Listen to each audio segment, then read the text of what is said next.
ফাতেমাকে জিজ্ঞেস করলেন, ও মা, তুমি যে আমার বাড়িতে চলে আসলা, তোমার একটা চুল তো খোলা। ফাতেমার একটা চুল আল্লাহর নবী খোলা দেখছিলেন। ও মা বোনেরা, আপনাদের উদ্দেশ্য করেই বলছি মা বোনেরা, আল্লাহর নবী যখন বলল, ও মা, তোমার একটা চুল তো বাহির হয়ে আছে, তখন ফাতেমা বলল, বাবা,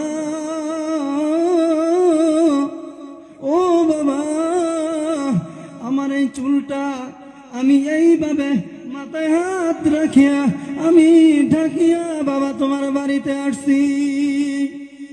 ও মা বোনেরা, আল্লাহর নবীর বেটি ছিলেন ফাতেমা গো, ওনার একটা চুল খোলা ছিল, তার জন্য নবী বলছে, ও মা, তুমি রাস্তা দিয়ে হেঁটে আসছো, হেঁটে হেঁটে আমার বাড়িতে আসছো মা, তোমার এই একটা চুল সামান্য একটা ফুটার ভিতরে একটা চুল বাহির হয়েছিল, ওই জন্য নবী বলল, ও মা,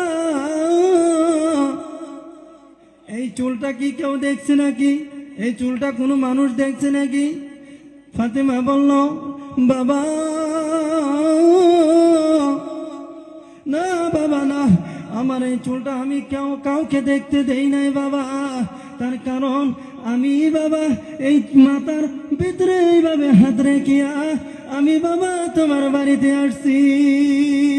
একবার জোরে কে বলা যায় না বাবা সুবহানাল্লাহ।